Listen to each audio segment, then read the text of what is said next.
Good evening and welcome to the Dollar Dogs and Beer podcast. I am your host Andrew. Joining me tonight, we've got Joe. How you holding up, bud? Hanging in there, Andrew. Hanging in there, man. Good.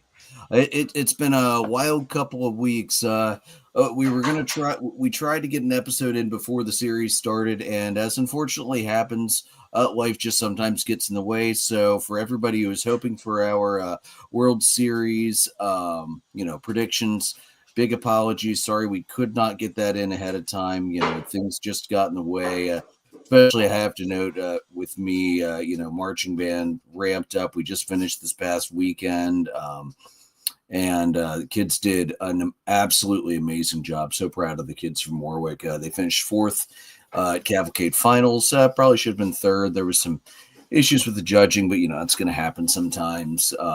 They threw down by far their best show of the season. They got their best score of the season, so that's what matters. That's what matters the most. So it's good to be back. All right, so Joe, what are you drinking tonight, bud? You know what? Just sticking with Pepsi Zero, man. Just trying to stay level. Nope, no problem there. I have another one of the Cider Boys caramel apple because I somehow still have them in the fridge from the last episode. Don't ask me how. They probably get shoved behind so much stuff. I legitimately forgot it was there. It would not be the first time that's happened. It won't be the last time that it's happened. And I don't even have a big fridge. Hey, what can you do? So, postseason. Honestly, it was a good postseason overall. I thought. We had some not really a ton of surprises early. The only one the biggest one I was surprised about was that Detroit beat Cleveland in the AL wild card side. I really thought Cleveland's momentum would carry them, but Detroit did get through before Seattle took them down in 5 in the second round. Yankees did get past the Red Sox before the Blue Jays took them down pretty quickly, 3-1. I was not surprised by that one.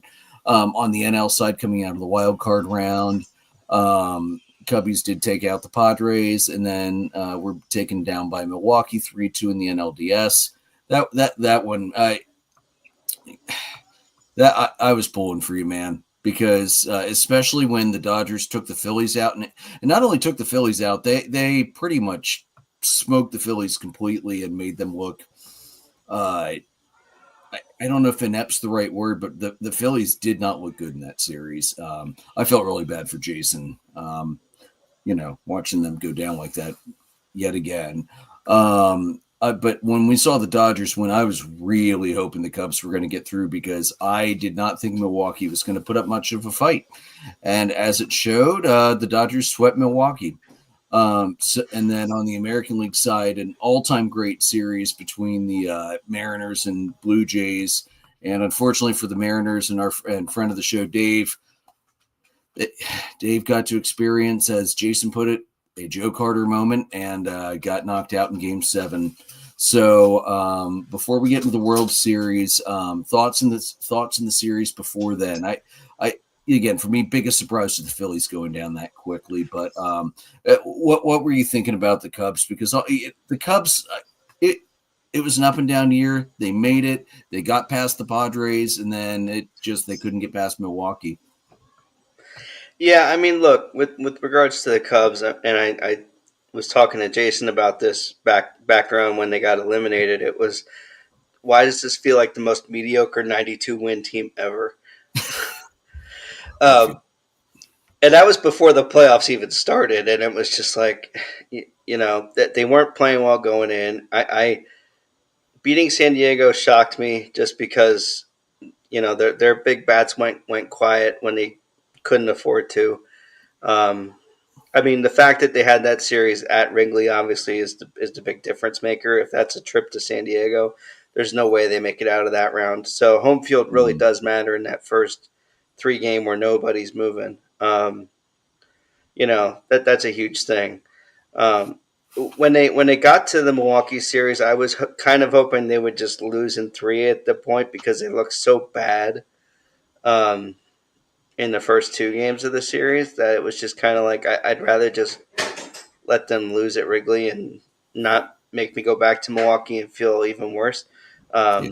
which of course they decided to do. So, um, anything outside of San Diego was kind of bonus baseball as far as I'm concerned because Mhm. they didn't really play up to deserving to be there.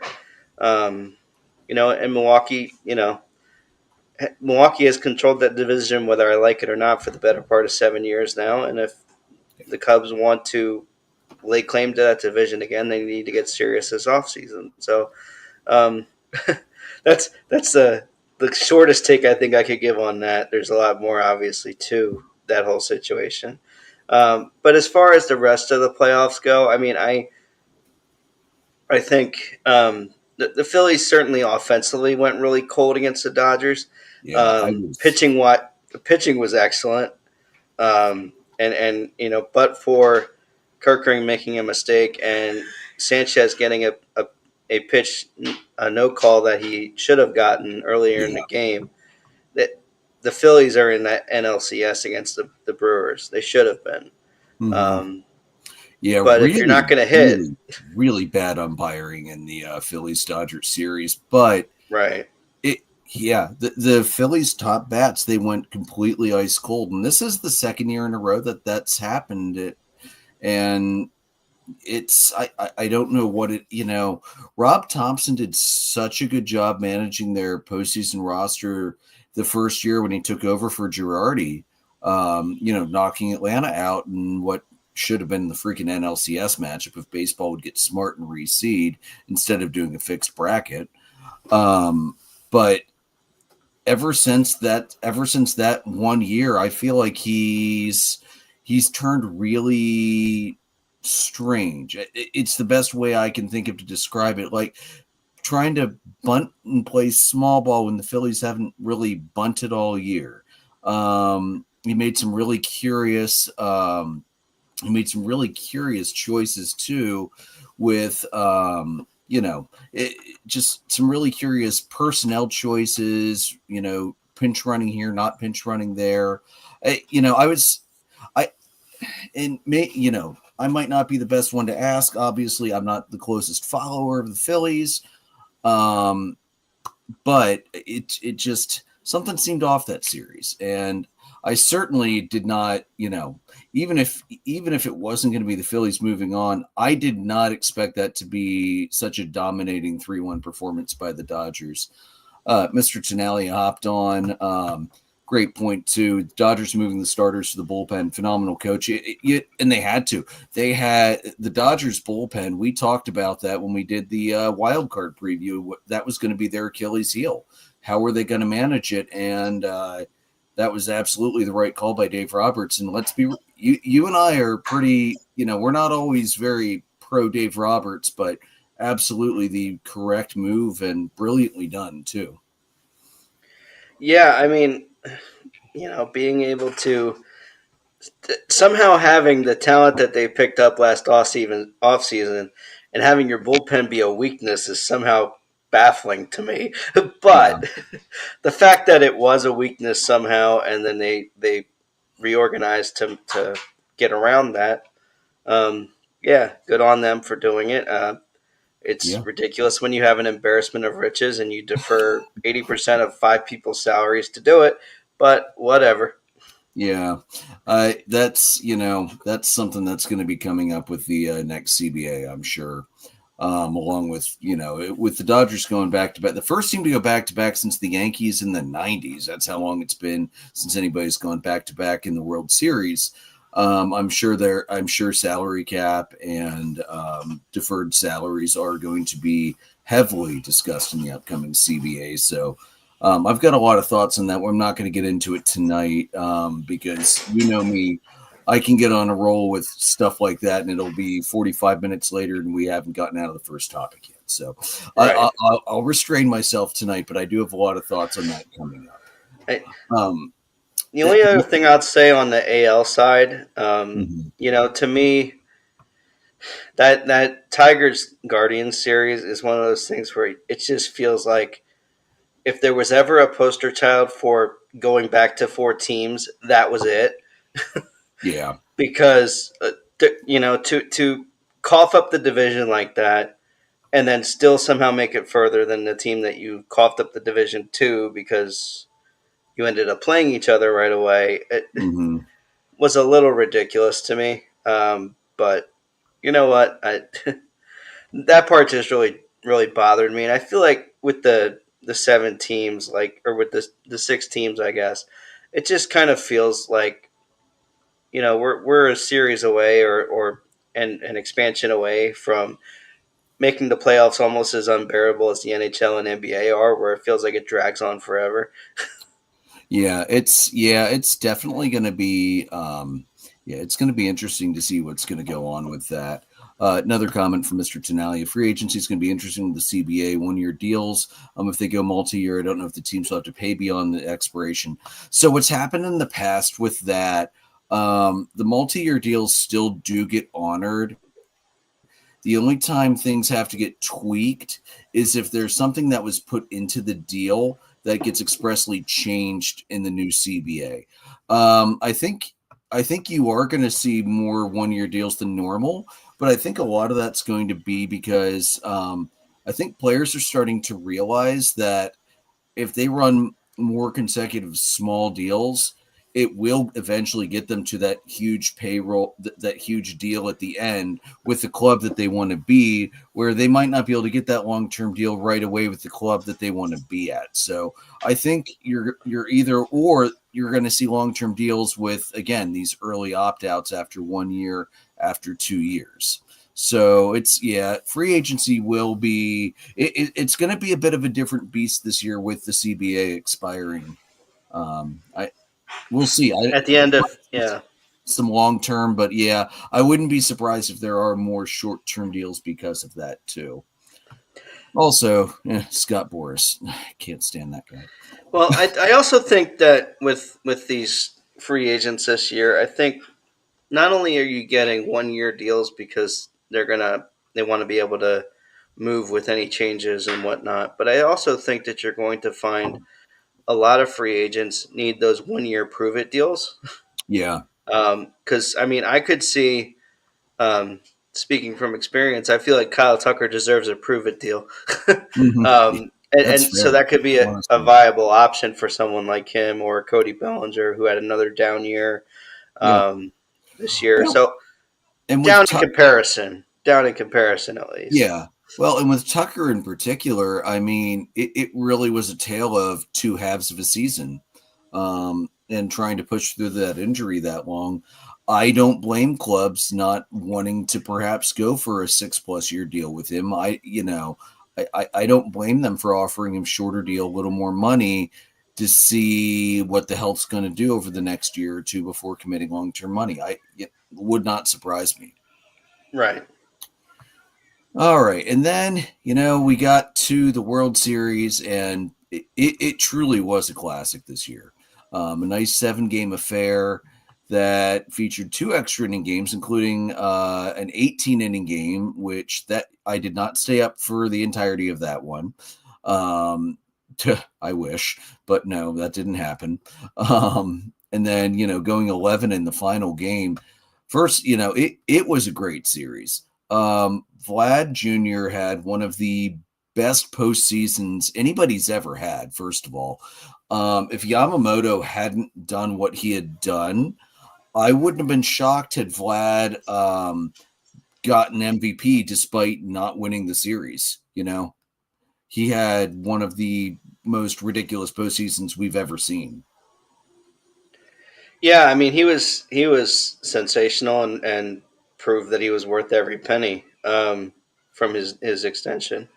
Um, I think, Bo Bichette had a pretty good series as well, and Mhm. that certainly, Bo's gonna make money this offseason.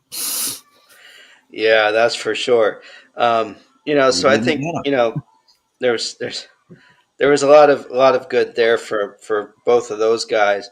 Mhm. I mean, I think you can also you can't really talk about the Blue Jays without talking about Trey Savage because he was just amazing, That was um, nuts. That the was entire nuts how postseason. well he pitched. Yeah, the Dodgers got to him 1 game, but boy, the next time he faced them, he made them look like a minor league ball team. He was pitching so well. Holy crap. Yeah, I mean, and you talk about a real, success story going from single A all the way up in Hmm. one season and making your major league debut in the middle of September, getting two starts before the playoffs, and somehow making playoff history in a lot of ways, which was a lot of fun to hear about. I didn't watch a ton of the playoffs, to be honest with you, outside of when the Cubs were eliminated, and then I watched a bit of the Phillies series, but after that, it was kind of like, okay, there's other stuff to deal with, and I'd rather just Yeah, I get tune that. out. But like, I kept up with the scores, but here, reading what you're reading about Savage was just awesome to see that. So He was so fun to watch pitch. He and Vlad were my two favorite players in the World Series, and that's saying something because I will always love Freddie Freeman. But the way the two of them performed, I was blown away by how well they did. Joe, some crazy numbers because we have to. Game 7 was the 2,477th game of the season, which includes playoffs. That's five more than any other year in baseball history. That is the third Fall Classic that went at least 11 innings in the winner take all. In 1924, it actually went 12 innings. We had 146 innings pitched, second most in the World Series, behind 1912 when there were 147 and 2/3, which became an 8-game series because there was a tie in there, so basically they play an extra game. I that was insane. That was absolutely insane. Another note from Mr. T over here. Isn't it a shame how the Phillies hold on to their prospects until they're ready? And then this happens with Trey Savage. We've been waiting on Painter and Crawford for what feels like decades. Toronto showing how it's done.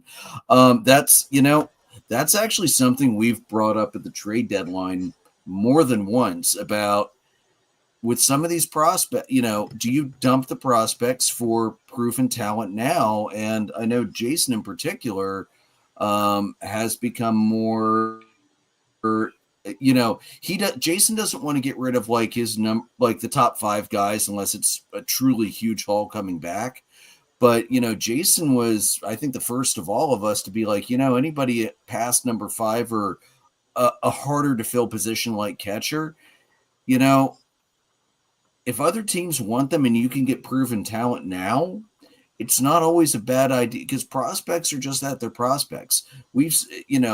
In the history of baseball, prospects are going to miss more than they're going to hit, especially the farther away you get from that top 5, top 10. yeah, I mean, I think like I'm kind of feeling Mr. T's energy here because I think I beat that drum an awful lot with the Cubs this year too, where it was like, Yeah, oh, we're not going to move. We're big on that this year. like, well, we're not going to move these guys. Well, if you're not going to move them, then freaking play them, Yeah. like Mr. T's saying, and it's just like it's ridiculous not to at this point. And I mean, I think teams have to figure out what they want to do, and I mean, there's a chance that Crawford comes up because they either don't sign, either Nick Castellanos goes somewhere or, with some of the other guys moving around. So Yeah. hopefully this is a year where they come up and chance to play. He's with you, Joe. He's with you. But yeah, really, I want to see teams doing, the fight's been on service time for how many years now? You don't want to burn the service time. You don't want to burn. You know what? It's okay to bring these guys up and let them. You have to see what they can do sometime. You can't hide them forever. One guy I know I'm looking forward to next year for Atlanta for potentially a late season call up is Owen Murphy. He's our number 8 prospect right now. I don't know when they last updated the top 30, but he was a high draft pick a couple years ago, and Tommy John, and I think this was his first year where he really got a chance to pitch most of the season and looked really good in the low minors. So I really hope Atlanta gives him the opportunity to advance quickly if he's able to do it. I understand, pitchers sometimes need a little more time perhaps than position players, but it's okay to bring these guys up, get their feet wet. Hurston Waldrep last year was absolutely terrible. He went down this year. He talked to Murphy on a rehab assignment, learned a new pitch that's worked really well, and he was great since Atlanta brought him up this year. You need to get them experience. Now, I didn't like bringing up Fuentes as long as we did because I think we brought him up way too early. And I understand we had a ton of injuries, and we're also watching options for a lot of guys, but that one I wasn't really wild about. But he's right. Bring them up. Let's see what they have, even if it's just short time. But make sure if you bring them up, you play them so you see what you have. Don't do what your Cubs did this year, where you bring guys up and they barely get any time to play when they should have been out there the whole time. Yeah, I mean, it's. I'm not going to relitigate the whole Kyle Tucker nonsense because that's just going to make me angry. Yeah. But yeah, I mean, look, I have every expectation that they're not going to re-sign him, and Casey should be the everyday right fielder come the spring. Mm-hmm. I don't see any reason why he shouldn't be, and whether if you rotate him, him and Seiya, that's fine, but he needs to be getting regular reps either at right field or DH, and it needs to start at the very beginning. Agreed. Another note from T here. Cassie and Bader are gone. Re-signed Schwarber and Real Muto 2-year deals because of the CBA. If Schwarber is not back with the Phillies, something very, very wrong happened. He loves being in Philadelphia. Philadelphia loves him, and he's probably going to, if he comes back, there's going to be at least 3 more Wawa sandwiches named in his honor before he retires. So that one has to happen. And really, Real Muto, I don't know that the Phillies have anybody else ready in catcher, and there aren't a ton of great catchers out there. I mean, I'm surprised they didn't get a deal done with Real Muto after they got eliminated. But yeah, we will see. So yeah, it was, it was a fun World Series. It really was. The fact that Yamamoto threw 6 innings in Game 6 and then came in and closed it out in Game 7, pitching in the extra innings. Yamamoto was nuts. He was absolutely deserving to be MVP.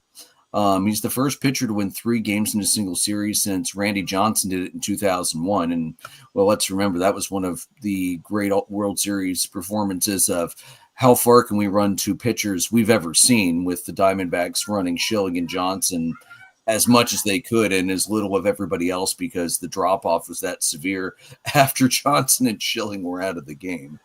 That was crazy. He became the 4th pitcher to win both Games 6 and 7 in a World Series, joining Randy Johnson 01, Harry Breachin in 46, and Ray Kremer in 25. And he's the first one to do that on the road. Miguel Rojas went nuts. The game-tying homer in the top of the 9th. Second player in World Series history with a game-tying or go-ahead home run in the 9th inning of a winner-take-all, joining Bill Mazeroski in 1960. You had Will Smith hitting that solo home run in the 11th to give them the lead. The first extra innings home run in a winner-take-all game in the World Series history. And Will Smith caught every defensive inning for the Dodgers this World Series, caught every pitch. So that was 73 innings. That is now the most in a World Series all time, passing Luke Krieger, who caught 71 innings in that in 1903 in an 8-game best-of-9 series. Before that, the most in a 7-game series was 67 innings by Muddy Roll in 1924. I mean, that is nuts. Also, the Will Smith streak continues. This is 6 straight years.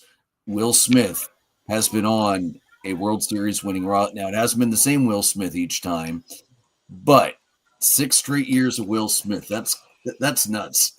That's one of my favorite quirky baseball stats from the postseason. Would the Will Smith streak continue? And yes, the Will Smith streak will continue for at least one more year. And I will say this, with Will Smith coming through in the clutch there, all throughout the regular season, he was their most consistent hitter, and consistency paid off for him throughout the rest of the postseason. So, hat tip to him for a consistent season, which will get overlooked, I think. Yeah, absolutely.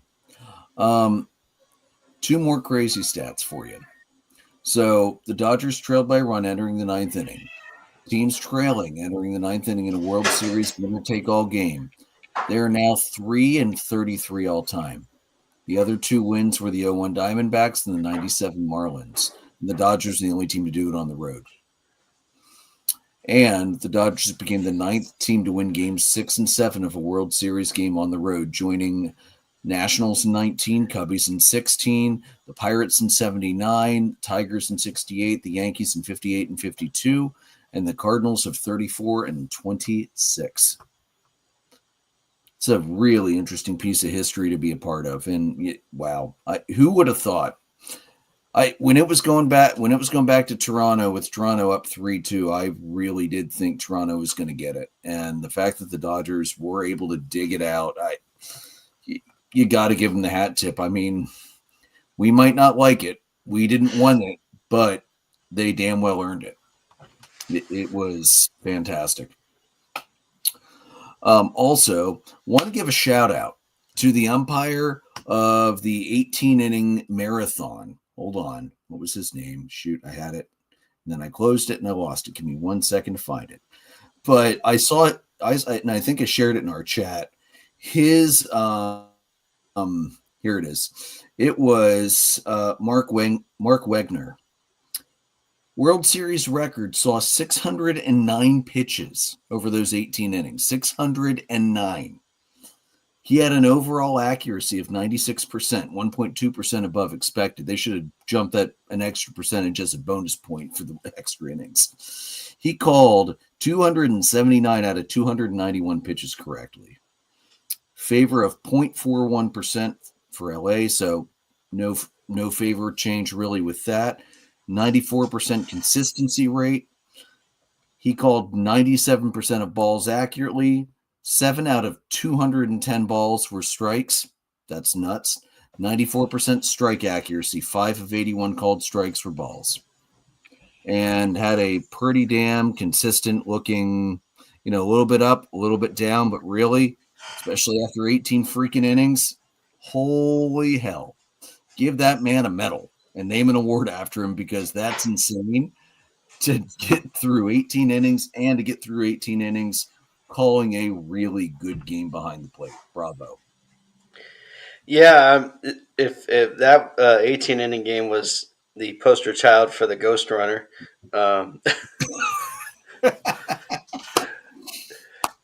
or is it anyone?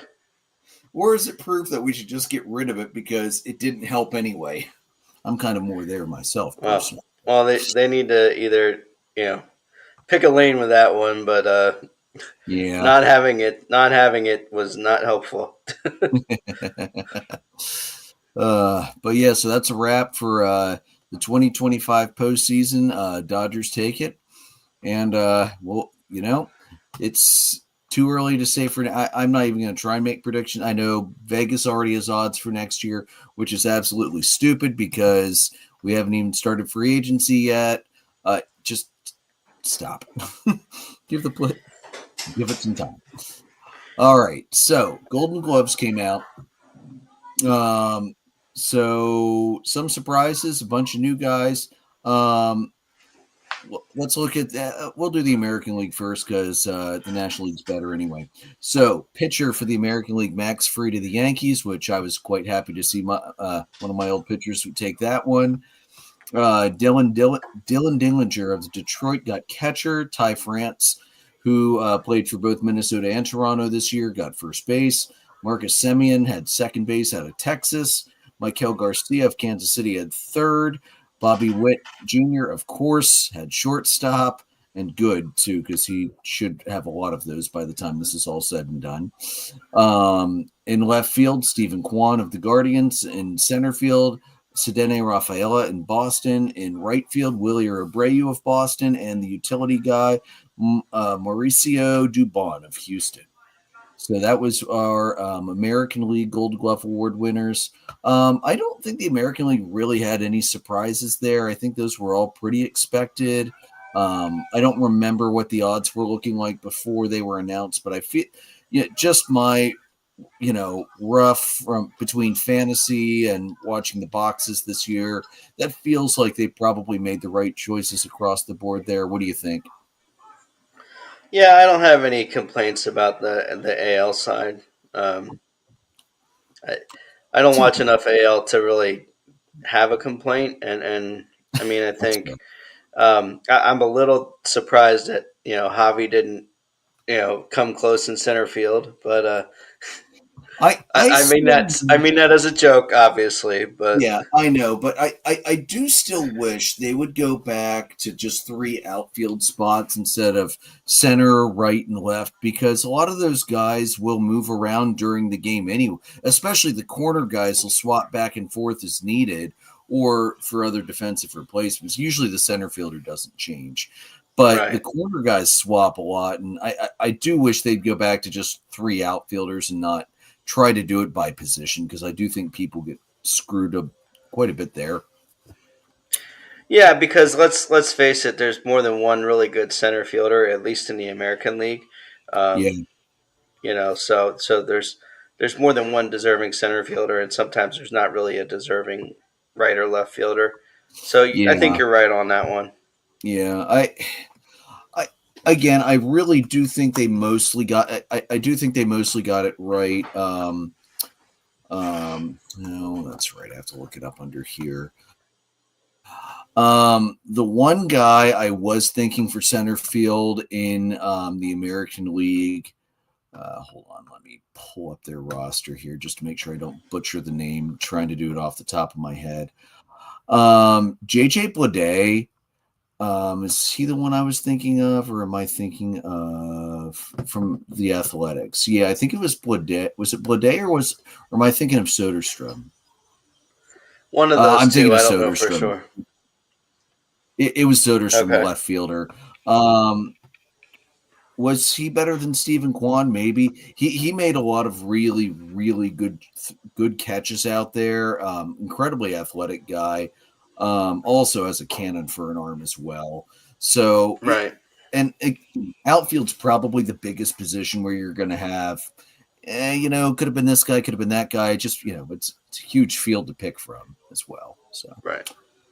All right, looking at the National League side, the league we actually know. Pitcher was Logan Webb out of San Francisco. Catcher was Patrick Bailey out of San Francisco. First time we had pitcher catcher battery win it since Yachty and Wainwright, I think, a couple years ago. I believe was the last time that it's been the same battery taking the Gold Glove, and I feel like it had to have been those two because I can't think of because Yachty won so freaking many of them.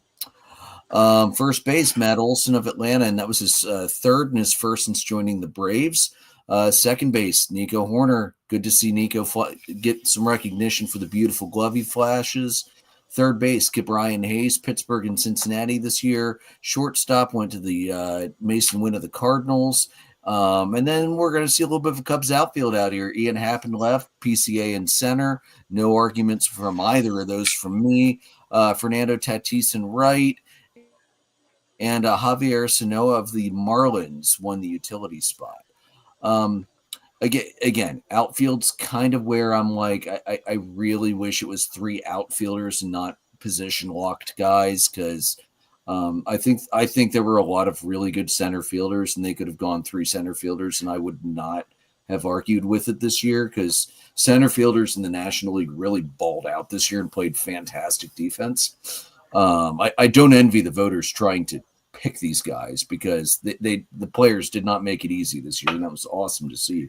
But Joe, three Cubbies, which led the entire majors for most Gold Gloves for one team. That's awesome, man. Yeah, PCA, that was that's pretty. a lot. Yeah, that was pretty sweet. I think, um, given the fact that it's three positions, I think they got the outfield correct. I think if they were just three outfielders, I still think that two of the three would have been Ian and PCA, because Ian's been exceptional in left field.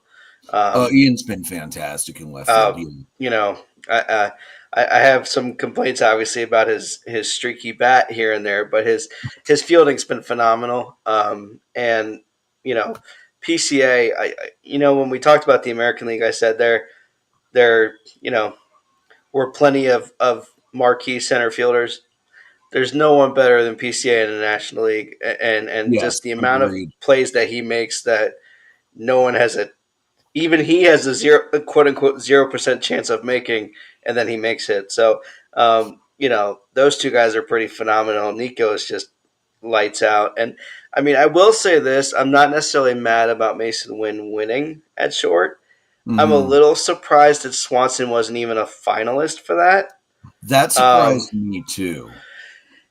and Um, I'm not trying to be greedy by any means, and I'm no, not trying to take away from Mason Wynn. I just thought for sure that Swanson would be a finalist there. Um, I that was surprised me a little bit, I or was a a lot, little but surprised that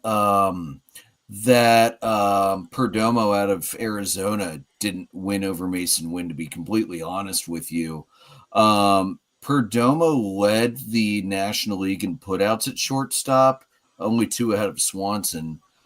He was second in assists behind Willie Adames. I know he committed a decent number of errors. He had 18, which was third in the NL, but when you play shortstop, you're going to commit errors. It's just the nature of the position. You're going to you have such a large volume of balls hit your way.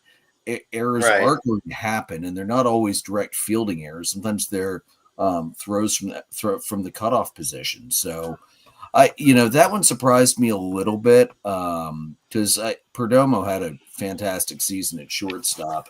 I was also surprised that Lindor didn't take it, but again, I wonder if the error number scared the voters. He did have 13 errors, which was fifth in the National League.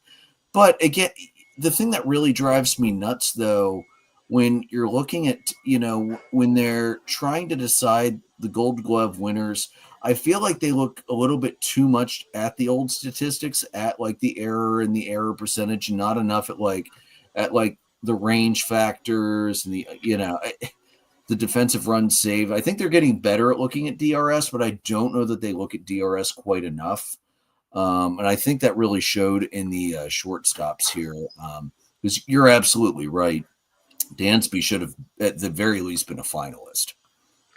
Yeah, and I mean, there are years like in the last couple where St. Louis has had like three or four guys, Mm-hmm. and I've not really complained because they're really talented. Like let's be honest, they are. Yeah. Um, but I just, to me, it was like, okay, the greatest middle infield in the Central, somehow both of them aren't there. That was a little weird, but Mm-hmm. again, it is what it is. And Yeah. Perdomo, I thought, had a good shot too. And I will say this: Wynn had a fantastic year there. I mean, he had a .994 fielding percentage. Nick Allen was number two at .988. So it's not like Mason Wynn didn't deserve the award because he did have a great season. It's just there were definitely other players that could have been considered as well. I was looking around at some of the guy I was thinking of that probably would have slipped in if they just did outfield was Doyle out in Colorado. Yeah, Because holy crap, he's so good. Michael Harris will probably never be able to get a Gold Glove now with PCA and Doyle up, just because all three of them are so good. And he's probably just never going to be able to slip through because the thing I like best about Michael Harris is his scouting reporting, his scout reporting that he does and that the team does is so good. He usually has himself already in such a great position to get the ball. He doesn't have to be flashy and show off. Now he does. Like, think of the catch in Philadelphia 2 seasons ago where he climbed the wall and stole what should have been a Bryce Harper home run out in right center field. That he was all the way at the very top of the wall and got he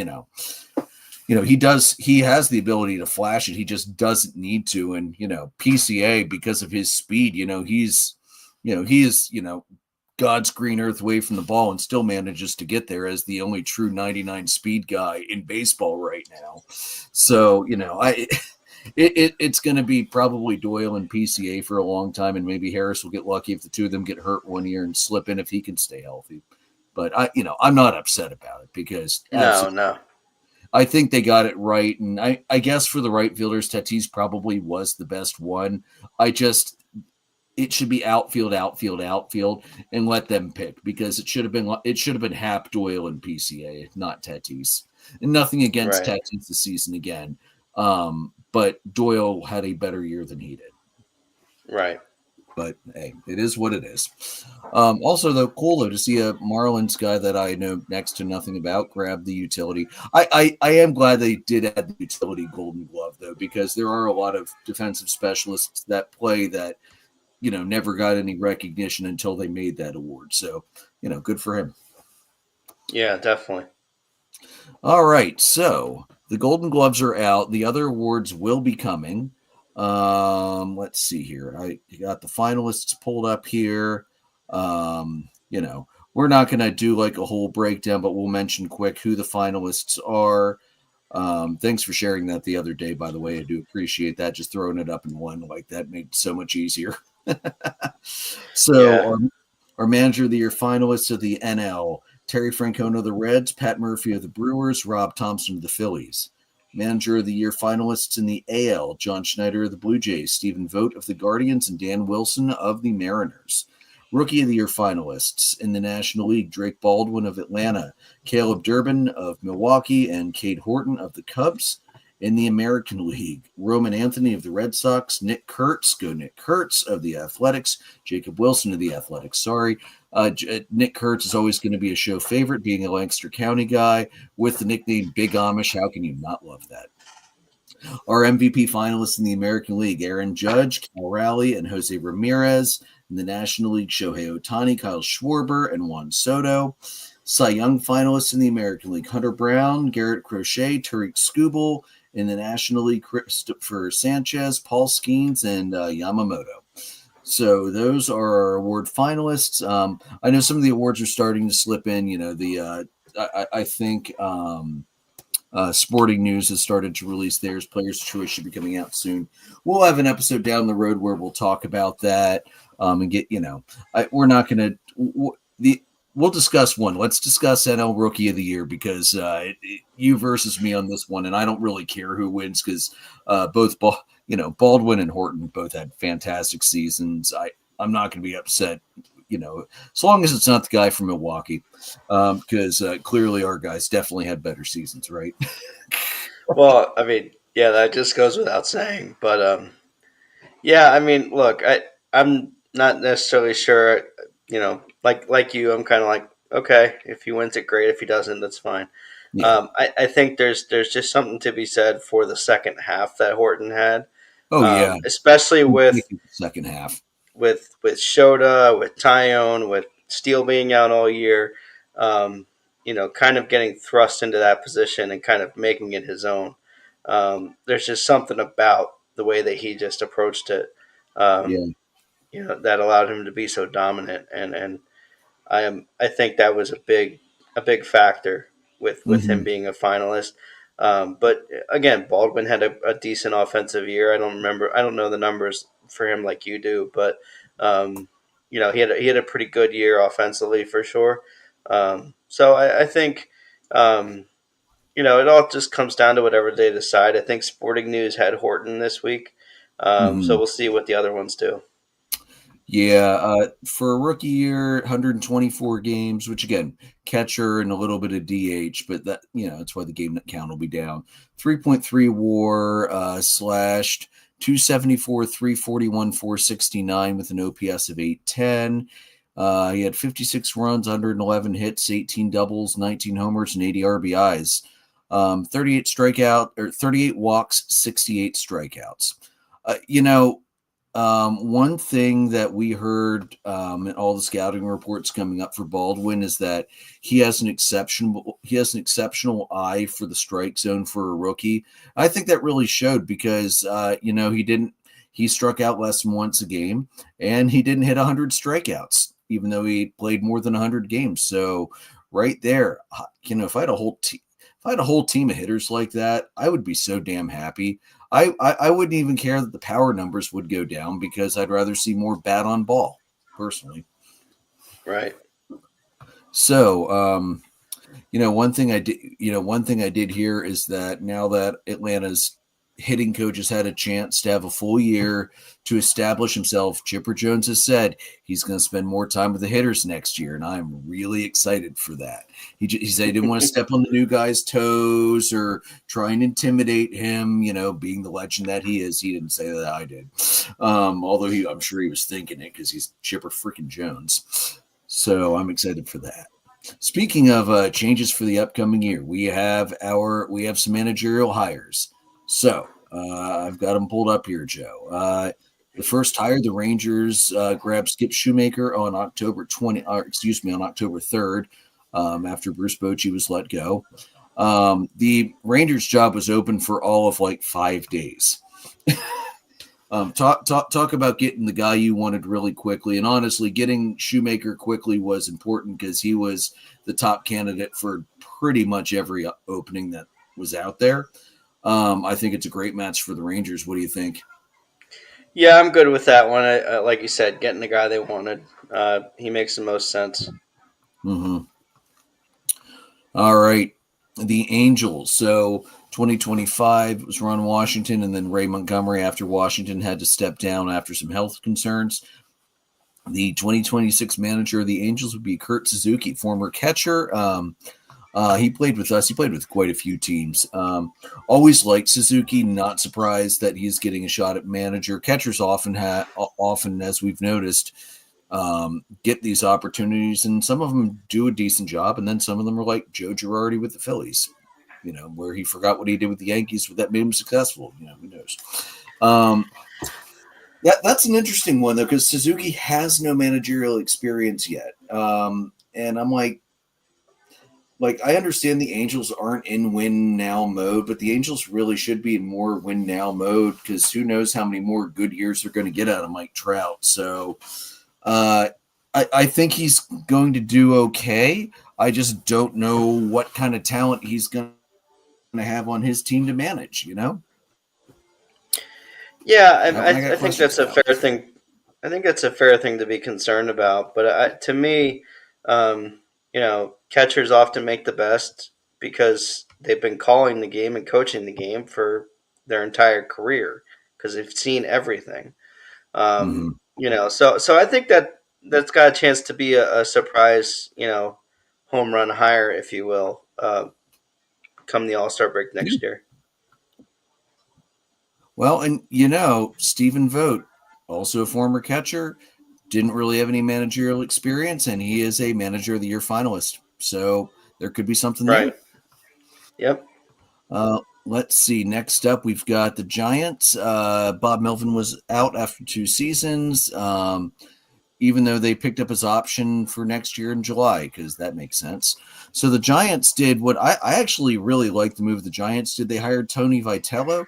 He is the first manager to ever go directly from a college head coaching job to managing a major league team without any prior MLB experience.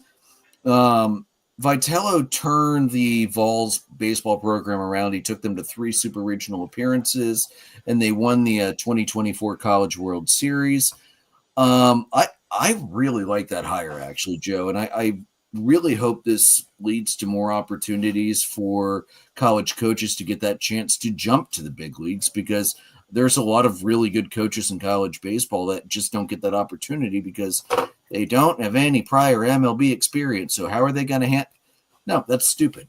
Give some of these guys a shot, especially like Tennessee's baseball program was in the dumps for years before he got there and rejuvenated the program. And, he just won the World Series in 24. Like, dude's good, and he knows how to spot good talent, and clearly he knows how to run the game.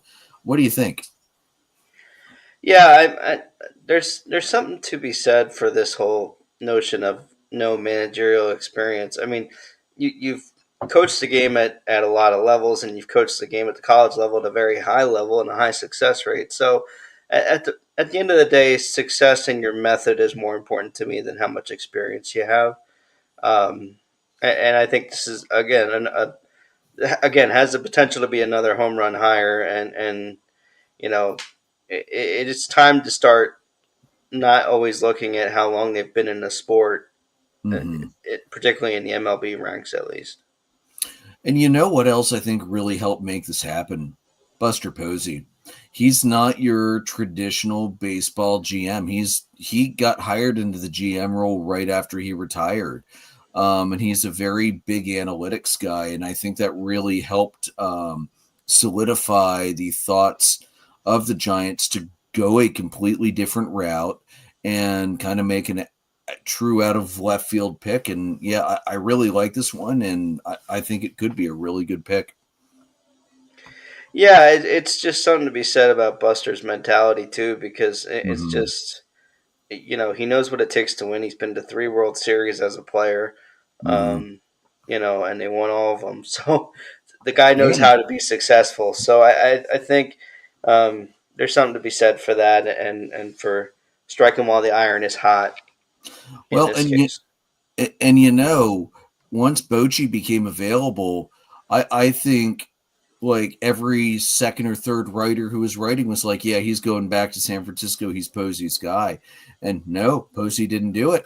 I really think that shows a lot of maturity in his decisions too, to not just go for his old manager because he knows his style, and this, that, and everything else. I think it's a bold move, Cotton. Let's see how it plays out. Yeah. All right, the next one, Baltimore. So last year it was Brandon Hyde and then Tony Mansolino. And it looks like for 26, it will be Craig Albernaz. He was hired on the 26th. He was the associate manager for the Guardians. And he was a finalist also for Cleveland's managerial job in 23 before they hired Stephen Vogt. He had a 9-year catching career, topped out at AAA, long regarded as potential future manager, and the Rays. He played in their system for 8 years, did hire him as a coach back in 15. He managed 2 years in the low minors, and he was hired before 2020 by the Giants as the bullpen and catching coach. So, again, I'm seeing this trend of catchers. Again, I like this one too. I don't know. I I think we're going to be trying to figure out for years exactly what and how everything went so horribly wrong for the Orioles this year. But I think this is a good choice to not just go with the guy who's been there, to bring somebody really fresh in. I like the hire. Yeah, sometimes it's just that fresh sound, fresh voice makes a difference. So I don't know enough about him yet, but I think it's a good idea. And he's a young guy. He's only 42, and the Orioles are a fairly young team, so might also just be a good idea to bring in, a younger guy. All right, let's next guy up, the Twins. Rocco Baldelli got fired on the 29th, and even though again he had his 2026 option picked up, makes so much sense. And to be honest, Baldelli didn't do awful with the Twins. They went 527 and 505 with 3 division titles in his 7 seasons, but boy, they fell flat in what was a really overall fairly weak division. So they brought in Derek Shelton. He was the Pirates manager last year, got fired on the 8th once they slipped rapidly into last place. Um, I I thought Shelton got a bad rap in Pittsburgh, to be honest with you. I'm glad he got a new job quickly. What do you think? Yeah, I mean, I think it'll be interesting to see how Shelton does with an ownership team that actually wants to win. Yeah, 'cause um, it ain't that in so Pittsburgh. no, it's so I think that's a huge difference, and it'll be fun to see what he can do when a ownership and a team is behind um, what you're trying to do and behind trying to win. So that'll be interesting. And although he is definitely getting a downgrade in home ballpark, he's not going too far down because Target Field is a nice newer park. It's not PNC though. Absolutely, absolutely not. That field's gorgeous. Yeah. The Nationals. So Dave Martinez was surprisingly let go in July. Miguel Cairo is the interim to the end of the year. But with the whole Mike Rizzo was also let go in July, so it's just full clean slate for the Nationals. So they are bringing in Blake Butera. He is 33 years old. He will be the youngest manager since the Twins hired Frank Quilisi back in 72. So it's been a while since somebody's been that young. He was previously the senior player development director for the Rays, managed 4 minor league seasons, the first at 25 years old. Overall record in the minors of 258 and 144 with 4 first-place finishes. His final 2 seasons with Low A Charleston, his teams went 170 and 82 and won the league championship. You know what? Why not? We don't, who knows? Maybe it won't translate at a major league level, but the dude's been successful. And you know what? Washington is a good place for a really young guy being broken into the majors because let's face it, expectations are not high in DC right now. No, and that kind of is one of the reasons I was shocked that they even made a move in the middle of the year because the expectations weren't necessarily high. Yeah. And they were actually having success anyway. So it kind of was strange to me that they made a move, but again, the talent is there, and the talent is on the cusp of really breaking out. So hopefully they can make something happen. Yeah, and the thing is, when you've got this much young talent about to break out, I'm really surprised they didn't bring in a more experienced guy like Schumacher or Bochy or one of these older guys that have a lot more experience. But hey, we'll see. Maybe it'll pay out. Maybe it won't.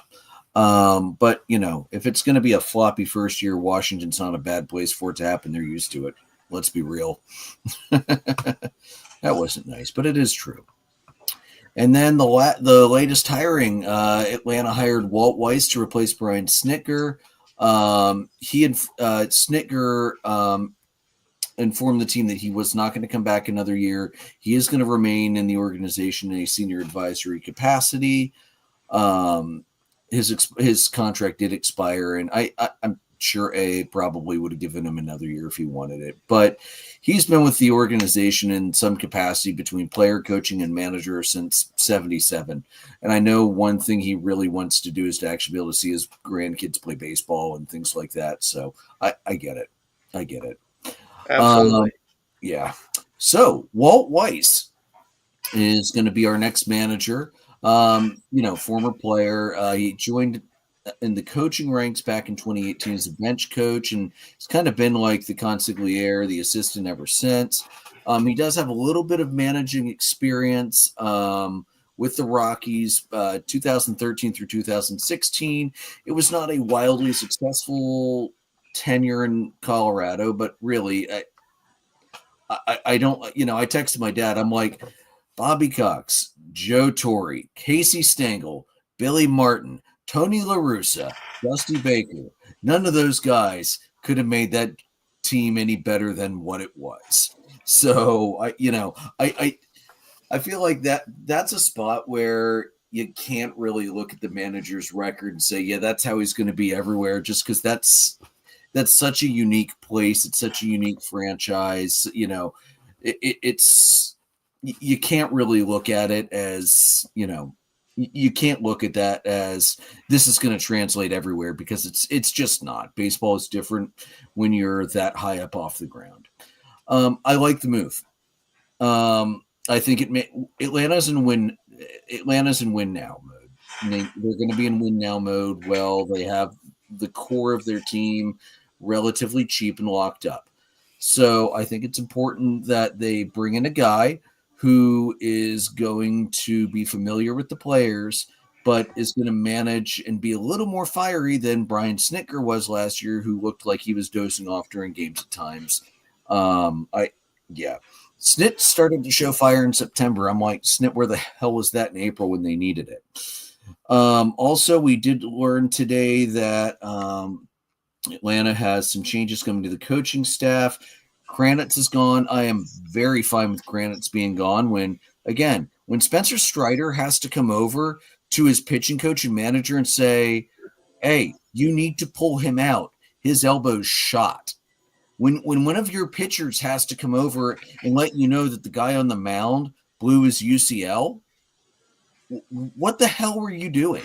You needed to be like I was ready to let Kranitz go then and there, to be completely honest. So the new pitching coach is going to be Jeremy Hefner. He was previously with the Mets. He was with the Mets. Their staff had 6 All-Star selection of the 6th best DRA, gave the 4th fewest hits, and garnered the 5th most strikeouts of any National League club. And he also worked with Minnesota as well. So I'm okay with that. Like I said, I would have probably been okay with almost anybody there other than Kranitz. And Antone Richardson will be the Major League first base coach. He's also Mets cast-off. But under his instruction, they led the league in stolen base percentage. Also had time in San Francisco as well. So, and Freddie Gonzalez was also let go, thank God, because I was terrified that Atlanta was going to do Freddie Gonzalez part 2 and not learn from their previous mistakes. I'm really excited with third base coach being open and Ron Washington being available and theoretically healthy to go. I'd love to see Wash come back because, I think he's the best base coach in the league right now. Plus, he's a fantastic defensive coach. The big thing, though, I want to see out of Walt Weiss, I also want to see them take a very close look at the strength and conditioning team and make changes because Atlanta has had far, far, far too many injuries the last couple of years. And I know some of them were, Acuna blowing his ACL in the outfield. That's fluky. That's not because of strength and conditioning. But there have been a lot of soft tissue injuries. There have been a lot of core abdominal injuries. At the very least, it's time to take a very, very close look at the people we have there and say, can we do better? Because I think we absolutely can. Just my thoughts. But yeah, I'm excited.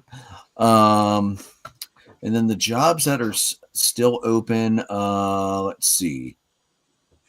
So the Rockies job I know is still open. Because the Rockies haven't filled the GM role yet. That's why. And also the Padres job is still open after Schilt is retiring, which I was a little surprised by. He still had 2 years left on his extension, but that's okay.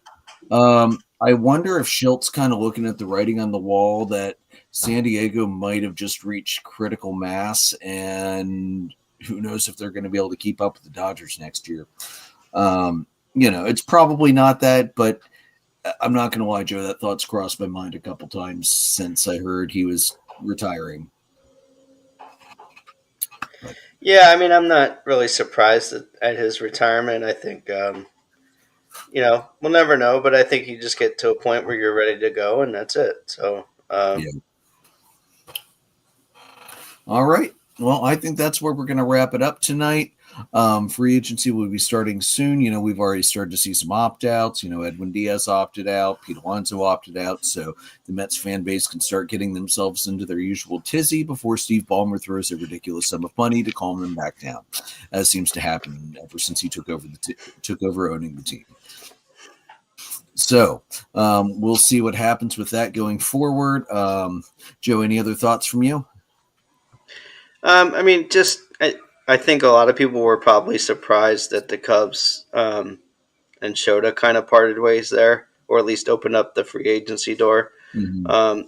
I don't think there's not a whole lot of surprise on my end, just given his performance down the stretch. So we'll see what happens. Yep. It's going to be a long off season, but we're under 100 days until pitchers and catchers report. Thank God. All right, guys. Audio recordings are on Anchor, Spotify, Google Podcast, Apple Podcasts, pretty much anywhere you can find podcasts. We're live on YouTube and Facebook. Merchandise is at redbubble.com. And you can follow us on Facebook at facebook.com/DollarDogsAndBeer. We are presented by Dark Arrow Podcast LLC and sponsored by Baron Barbershop over in Manheim. Hey, Johnny, did you notice Warwick kicked your butt again this year? Anyway, may your dogs always cost $1. May your beer always be cold. We'll see you in the next episode.